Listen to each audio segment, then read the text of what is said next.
Hi, Carlos. Thank you so much for taking the time to conduct this interview with me. My name is Siena Zisa. I am a senior at Monmouth University, currently pursuing my Bachelor's of Science in Marine and Environmental Biology and Policy. And I work with the Global Ocean Forum and the Urban Coast Institute as a research assistant, as well as doing undergraduate research assisting eDNA samples monitoring for a Lower Hudson Raritan Estuary project. But thank you so much for being here. Could you please say your name, affiliation, and role here at COP30? Yeah, thank you, Siena. Thank you for this interview. And I'm Professor Carlos Gaymer at Universidad Católica del Norte in Chile. And I'm also the director of the Center for Ecology and Sustainable Management of Oceanic Islands, ESMOI. And I have been working in marine conservation for more than 20 years and now specifically working on the protection of the high seas in the Southeast Pacific Ocean. Amazing. Thank you.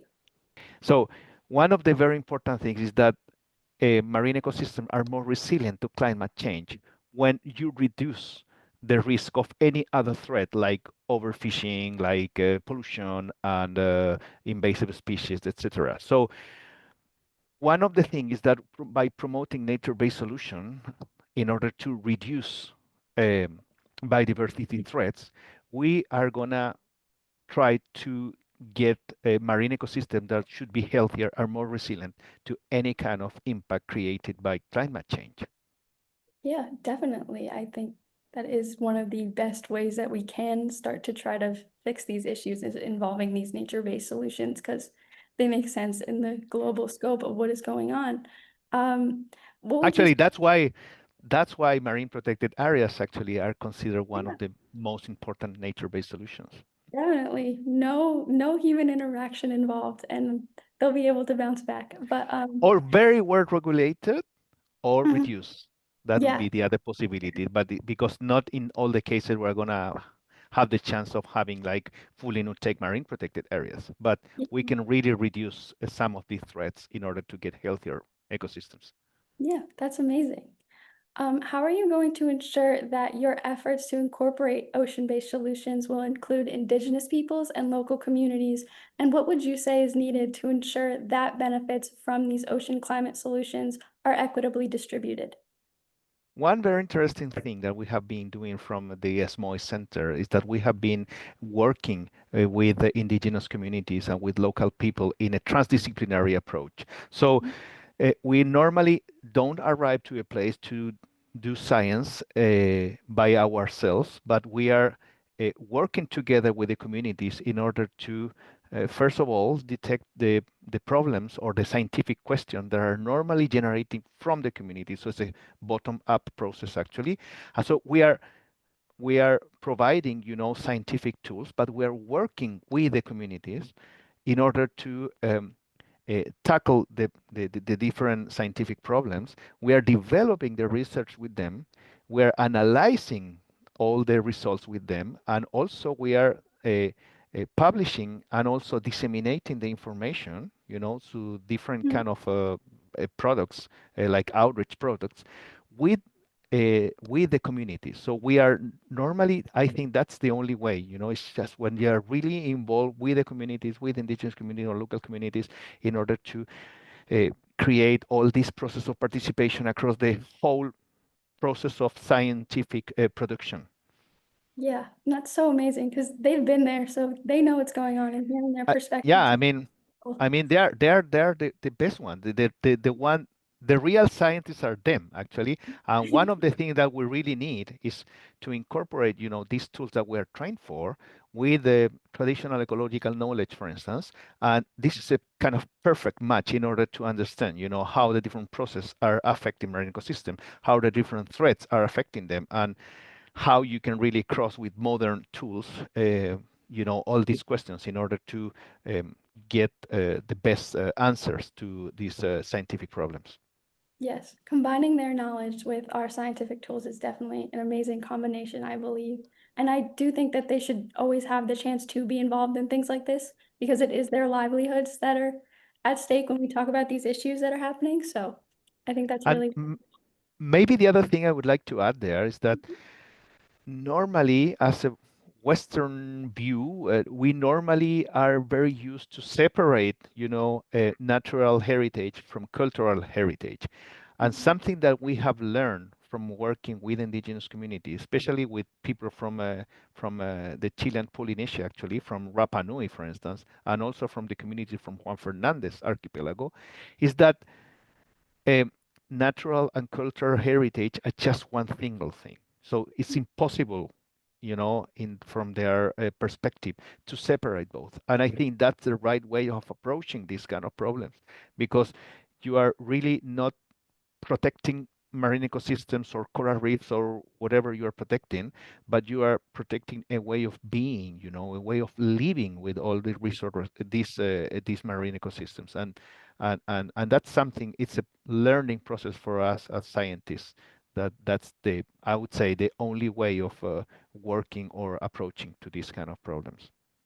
Yeah, and I think it's really special that we get to have those kinds of interactions and learn from them what we might not know coming into these spaces. So that That's is right. um so what would you say might contribute to the lack of funding in nature-based solutions, and how would you recommend that we increase funding in this space and try to tackle some of these issues that are happening? I think there are several ways how we could tackle this. One of the Okay, resources are always limiting, and especially in countries like mine, Chile, that we are a developed country, sorry, a country that is a developing country, sorry. So um, one of the thing is that when you don't have resources for doing everything that we would like to do or everything that we should do, actually, uh, you have to start deciding or prioritizing, activities and solutions in order to tackle the different problems that we're facing with climate change. And one of the way of doing it, I think, is sharing resources with those countries that really have more resources to do the things. So in science is something that we normally do, it's like organizing, yeah, like joint scientific expeditions with, with platforms that are provided from some rich countries that help, developing countries in order to do research. That's a way that we always do in research. But I think for nature-based solutions like marine protected areas, for instance, this is something that can be and has to be done too, and there are very good experiences on that actually. Um, there's a network called Big Ocean. That's a network of practitioners on large-scale marine protected areas, and that includes all the areas that are over 200,000 square kilometers, so really huge. And one of the things that we have seen is that, you know, countries that don't have access to all the resources are being some way helped by the countries that have the gear, the experience, and the resources in order, for instance, monitoring marine protected areas or doing remote surveillance, for instance. And this is the kind of thing that we can try to the kind of strategy that we can try to use in order to um, cope with this money shortage, I would say, or funding shortage that we can have for uh, for working on nature-based solutions. That is the first thing that I would like to probably uh, mention here. Yeah, no, that makes perfect sense. I definitely agree with that. I think we do need to work on helping each other in this space, especially since it is all one ocean at the end of the day. This is all of our livelihoods. The least we could do is help each other out. So I think that is a great way And in to. some way, too, Um, I think that those countries that are normally contributing more to climate change, like those that are generating more emissions and all that, should also have a role in, in funding many of these initiatives because there's a greater responsibility in these kind of countries in order to face all the problems that climate change is producing, especially with, you know, with a fossil. Sorry, I forgot the name in English. I forgot the name in English. Sorry. So sorry. So especially those countries that are generating more emissions. So uh, normally little countries like mine, like Chile, where I live, are not real responsible of huge amount of emissions that are promoting climate change and temperature increase in the earth, but we are receiving all the problems and the consequences of the countries that are generating the huge emissions. So I would really think that these countries should be more responsible in terms of funding all these kind of things, all the kind of initiative to reduce climate change effect, because they are the main cause of this problem, Yes. or main responsible. And those countries definitely have more resources available to them. Yeah. And to all their emissions, they're usually more wealthy, which I do think brings up the idea of maybe having a carbon tax or something like that. Like all the money you're making from these large corporations who are contributing these emissions, how are you going to give back with all of this damage that you're causing to the environment? And That especially, definitely it is yeah, a way of doing it. yeah. But that's a one thing that would be very, very careful there is that uh, normally it's the fact of saying, okay, you you are generating more emissions, so you pay more. So Mhm. like this kind of taxes that you're mentioning. But the thing is that we have to reduce the emissions, not continue doing a lot of emissions and paying more. It's exactly the same thing that we have with the plastic pollution. Normally people say, oh, okay, yeah, but we are going to recycle, we are going to reuse, and all these strategies that are used to cope with plastic pollution. But the solution is not that. The solution is stop producing, plastic, or reduce the production of plastic. So you gotta really go to the cause of the problem, not only try to tackle the symptoms. This is like getting an aspirin, but you're really not getting, the problem, the disease that you have, that is the emissions generated by these countries. Yeah, definitely. Maybe the establishment of something like a tax that they have to pay for their emissions would make them want to reduce just because they wouldn't want to have to pay more, but that would be the idea. Hopefully. Who knows? We'll see. So I know that you're a scientist. We've spoken a lot about that. What would you say that you're doing to ensure that science is going to be an integral part of ocean climate action at the COP? Well, one of the things that we are doing as scientists is actually studying all the consequences of climate change for sure, studying all these changes that are happening globally, in terms of increase of temperature, decrease of oxygen, increase of acidity, sea level rise, increasing, extreme events, and all these kind of phenomena that are associated to climate change. And we are studying all that, and we are studying that, and the effect that is having on different marine ecosystems, like coral reef, for instance, and not only shallow one, but also deep ones. So it's a way of showing the evidences of the effect of climate change. And I think that is a very important contribution that we are doing from science. But something that is very important is that we don't have only to study this, but we have to disseminate, and we have to, you know, create a different way of um, um, distributing or disseminating all this scientific knowledge to non-scientists.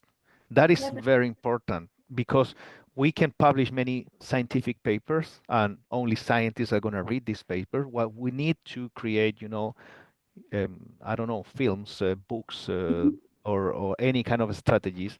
For instance, in Rapa Nui, we just finished, like 1 year ago or something like that, uh, a whole guide in order to work with the different schools at the island, in order to introduce all the climate change problems and the climate change issue and the solutions and the different kind of adaptation measures that are proposed by the community to the schools. So now this is a very helpful tool that can be used by the schools in order to teach the kids since they are very, very young, in order to make them aware of the problem and how they can tackle these problems and how they can adapt to this problem, because climate change is not a matter of stopping climate change. This is a matter of adapting because it's already there. So I think that we need to do that, and this process of communicating that science to general public is essential in order to create an awareness. Yeah, no, I totally agree. I think transparency in this sort of science space to people who are outside of the science space is so important because you're not really going to get people to care as much if they don't know what we're talking about. So being able to direct our information that we're getting in a clear way where they can understand and begin to care, I think is so important. And I think that's lovely what they're doing with the schools. That sounds amazing. So that is really Thank good. you. And Um, Siena, the other thing that is also very important, I could mention it from Chile, is that scientists in countries like Chile, I think everywhere, but more in countries like Chile, we normally do research mostly from public funds. So that is mhm, something very important, because that means that we're generating, knowledge with money that is from everyone. mhm, So it's money that is, you know, um, focused on science, but it's not focused on some other needs from the general community. So we have a responsibility to as scientists. It's a social responsibility of, you know, making a good use of all that money in order to, bring back to the society, a contribution, in this case, the knowledge for them to have a better life. So I think that is something that we have to be very, very conscious also as scientists. That it's not just a matter of, you know, generating knowledge, but returning it to the general community. yeah, no, I think that's amazing and wonderful. So I know that you are a big marine protected areas guy. I met you at the BB&J PrepCom, so I will explain it for those who don't know, but the Agreement on Marine Biological Diversity of Areas Beyond National Jurisdiction, also known as the BB&J Agreement, has reached the required threshold of ratification and is going to enter into force on January 17th of 2026, and it is considered a climate agreement. I was wondering, as our expert here, do you support this statement and why? Because of the same reason that I mentioned at the beginning of the interview, because I think that the best nature, sorry, one, sorry, we're talking about BBNJ treaty now, sorry. One of the fundamental pillars of the BBNJ treaty is the marine protected areas in areas beyond national jurisdiction. And as I mentioned at the beginning, uh, one of the very important things is that marine protected areas are an excellent way of coping with the different threats and having more resilient marine ecosystems facing climate change uh, threat. So uh, I think that is one of the reasons why the BBNJ treaty is I would perfectly relate it with the climate change treaty too. It's like, let's look for a way of keeping marine ecosystem beyond national jurisdiction in good health, Mhm. and that's the best way in order to cope with climate change threat. Yeah, I think that is a wonderful perspective to have on it. And I do think that these areas are so important that they remain protected and established, or we establish new ones, and the ones that we have remain protected, so that we can have these areas and see how their resilience to climate change ends up Mhm. being, I guess. So for my last question is, if you were to have, and I know we already spoke of this briefly with the communication and involving the community outside of science, but if you were to have one key recommendation for promoting ocean climate action and science, what would you think it would be and why?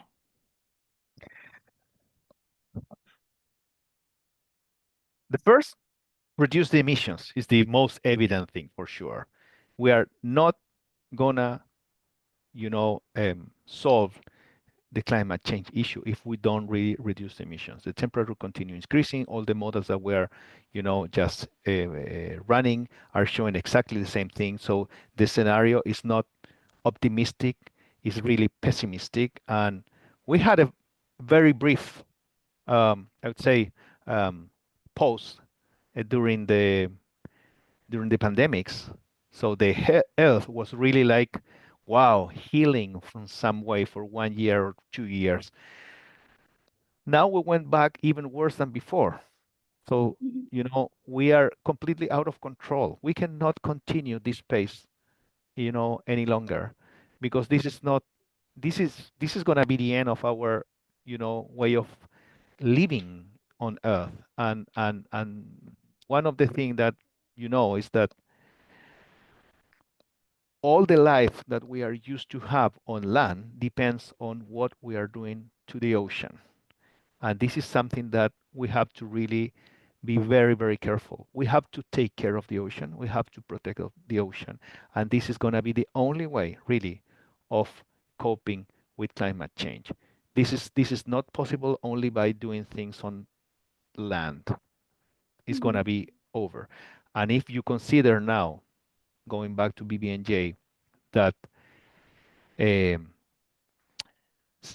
2/3 of the oceans is areas beyond national jurisdiction. And if we take it to the whole globe, it's almost 50% of the surface of our planet.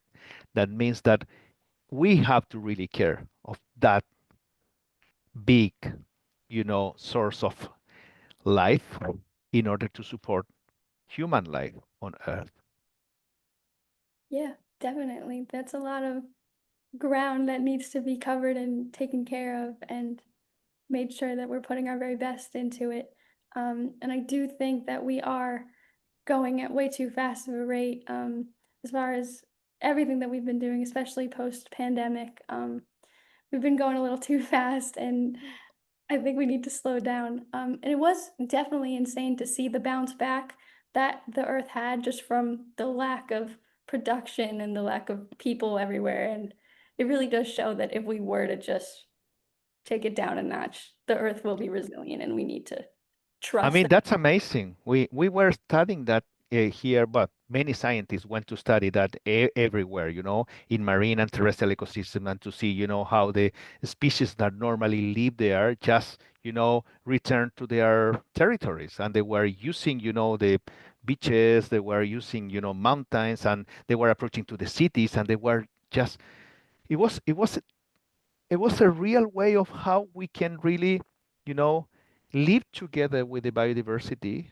And that is something that we are not used because we have been keeping them or pushing them out from everywhere we are going. So I think that was an amazing natural experiment that we could see and we could study too, and I think we need something like that. And if this is not provoked by the pandemic, like it was, it's something that can be definitely, you know, provoked by the human being with, I don't know, different kind of nature-based solution, different kind of strategies to reduce, to slow down, and to avoid all this invasive behavior that we are having everywhere on Earth.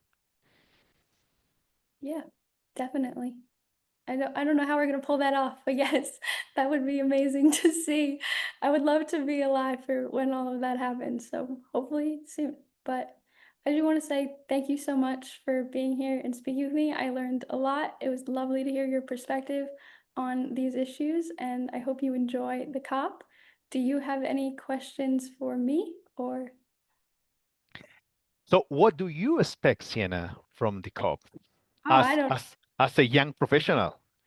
Um, I truthfully, well, I do know that last year a lot of issues arose in agreements, and I know that a lot of that is because of the major petrol states, and I think that is probably one of the largest issues with climate in general is, of course, money. We are Yeah. totally involved in money. So I don't know. I would hope and like to see, although I don't know how likely it is, for there to be some actual agreements happening at this COP. And I would like to see more of an emphasis on how nature-based solutions can elevate these, I suppose, elevate, I'm trying to think of the right way to say this here.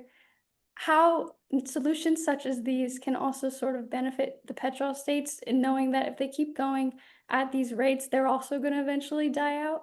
I want to Mm. say this is an issue for everyone. I know that they're doing great now, and I'm sure are very much loving this, but it's not sustainable in the long run. So I think a big issue with that is being able to recognize in the long run, we need to work on this. This is a major issue that we're facing, no matter who you are, what level, where you live, any of that. We're all humans on this one earth. So I would like to see some agreements. I'm not sure how likely that is, but I would like to see a little bit of, I want to say, not peace, but something like that. So I would hope Yeah, that's what comes out of this. More action, I would say, I think. Because yeah, last one, it didn't seem like there was a lot of action and just a lot of talking. So I would love some yeah, action. yeah, that's right. That's right. This is a moment for action, not for talking. Enough talk. Definitely. But thank you so much again. You're welcome. Take That was my care. pleasure.